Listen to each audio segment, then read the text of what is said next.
after Skillz to pay the bills, it was harder for fans to find your music. Was there static with Island Records, or it was just different business branches that you were testing out through the Creative Control imprint? Well, a lot of things I've done independently, and a lot of my stuff is just floating around. People couldn't find a lot of stuff, and especially even now to this day, they can't find a lot of stuff with Skillz to pay the bills. And and I got a man. There's been a couple of re-recorded projects, but Island Records dropped everybody on the label except myself. They kept me, and I was so unhappy with the management and the way they were running the company.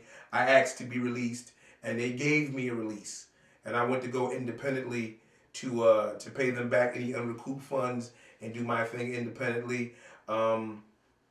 Come to find, I just didn't have enough funds. I didn't have enough backing to do what I needed to be done at that independent level that I was at.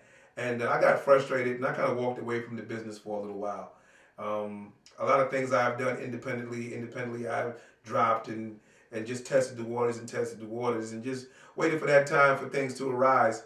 And I kept on going, doing shows, doing the old school hip hop shows, and maintained my status. But I definitely walked away from the business for a while and just gave it a break because I really got frustrated with what was going on, the way music was going. And for somebody from Ronkonkoma, Long Island, or somebody who didn't know anything about hip hop to tell me where I needed to do with my music, it frustrated me because I came from an independent, grassroots base. And it just frustrated me for somebody to tell me that I was hard enough, or this is what I need to be doing, or this is a Positve K song. How could you tell me this is a Positve K song? No one can tell me that. So I got kind of frustrated, and I just gave it a break. You made a brief appearance in Bronx Tale. Is acting something that you're looking to pursue? And are there other appearances you've made that might have went underrated? Well, I have done a lot of things. I've made the roles for a lot of movies because legal matters. I turned them down. I had the role for Jersey Drive and for Clockers. I was supposed to be one of the stars in Strap, but things evolved. I'm filming my own videos right now. I did appear in Bronx Tales. It was a brief appearance. It was a good appearance. I was in Bronx Tales. I'm filming my own videos right now, and I got my own production company with some good friends of mine, Darryl Thomas and another guy by the name of Money Moses, and we're getting ready to film some movies on our own. Being asked to be on the Nas, Where Are They Now remix, was that an honor for you? It's such an honor for somebody just to say, hey, when Nas had called and they had said he wanted me to be on the Where Are They Now a record. I was honored for the fact that Nas had called and wanted me to be there because I love Nas from the beginning. It's so crazy because I had an opportunity to sign Nas in the beginning, and Nas wanted to roll with me too, with Creative Control, because at the time I was working with Jay-Z. I'm one of the guys who took him to Def Jam. I was working with Doo-Wop from the Bounce Squad at the time, and Snagglepuss. And I was really trying to cultivate some new groups at that point in time, and Nas was one of those guys I was going to do. And but he was working with MC Search at the time, and Search got a little offended that Nas was talking to me on the business level. So I said, Search was a good friend of mine. I said, look, man, I would never get in the way between you handling business with Nas. I said, I'm going to do the right thing. So I said, Nas, go ahead and work with Search, man. I'm not going to do it like that. So Nas ran with Search, and when Nas had called for this, I was just, because he blew up, and I'm a Nas fan. I thought he was incredible from the first time he said, I sneak a Uzi on the island in my army jacket lining. I was done after that, you know what I'm saying? I'm like, Nas, that's it. He's that dude, So I'm a fan of him, and for him to be acknowledging me and saying he's a fan of mine, and he wants me to be on the record, and to be a part of the 90s to represent that, I was like, wow, incredible, incredible. Thank you so very much, Nas, for the opportunity. Really appreciate it. Those who have followed your career all along, they know that you're now in the comedy arena and actually very talented at it. How is the comedy game similar to the hip hop game, and how does it differ?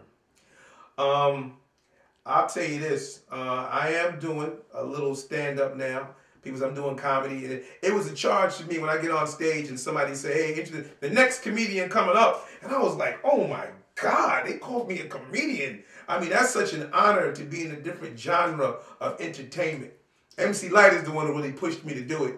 She was like, it would be a travesty if I would leave this planet and not do comedy. I was like, so she challenged me to do a couple of minutes of stand up and recite it to her.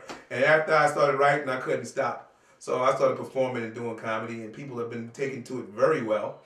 Matter of fact, I will be at the Laugh Factory on June 17th in Hollywood, the legendary Laugh Factory where Richard Pryor got his start, Tommy Davidson, Damon Wayans, Jim Carrey, all the greats. I'll be out there doing stand-up. But please don't get it twisted. I am a rapper by all means. I am not a comedian.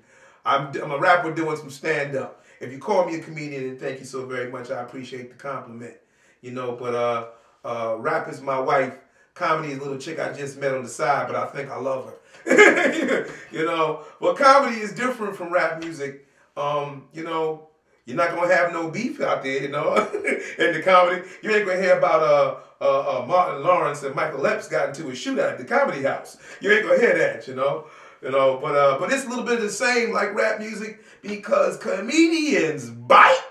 Oh, they will bite your material. I got on stage one time and a well-known comedian came to me. He said, wow. He said, that's a lot of good material I'm going to be using.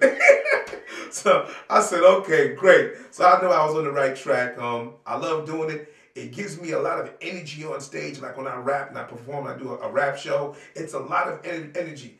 I've never been so terrified to do a show like doing a comedy show.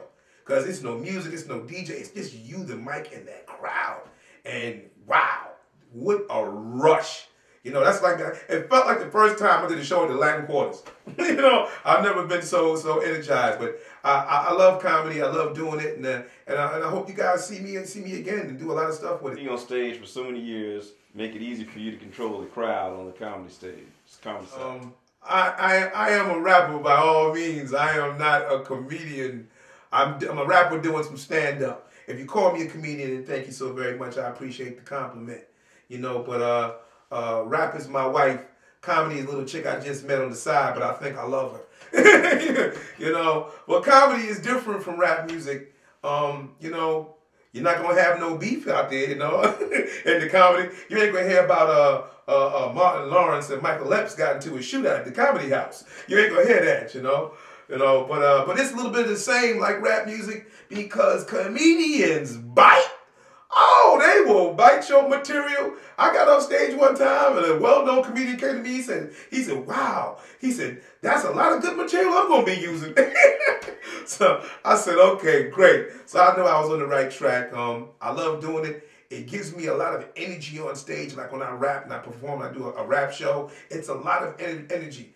I've never been so terrified to do a show like doing a comedy show. Because it's no music, it's no DJ, it's just you, the mic, and that crowd. And wow, what a rush. You know, that's like, it felt like the first time I did a show at the Latin Quarters. You know, I've never been so energized. But I love comedy, I love doing it, and I hope you guys see me again and do a lot of stuff with it. What comedians influence you and why? I mean, you got the standards. I mean, not the standards, but I mean, it's the greats. Richard Pryor. I mean, how could you go without saying that? I was a kid who snuck down in the basement and listened to those records back in the day. Red Fox. I'm very partial to Red Fox. I watch Sanford and Son, I think, every day. I think it's the most hilarious thing. I look at. I think he gives me some of the ideas every time I look at Sanford and Son, and I think he was just so multi-talented as far as being an entertainer. And this is something I wanted to do. I want to be able to rap. I want to be able to break my rap show down in a minute and go into a comedy set. I mean, I want to be able to entertain masses. And this is what he did. He did white, black. He did it in countries. I mean, he did it with music. He did it with comedy. He did it with dance. I mean, Red Fox was just great to me. But as time went on, you know, Eddie Murphy, Damon Wayans, Patrice O'Neal, who just passed away. I mean, I'm just a fan of comedy, but you know, Eddie Murphy, he's one of the favorites. Eddie Murphy and Red Fox, I guess, gotta say, wow, those guys kind of like changed my life when it came to comedy.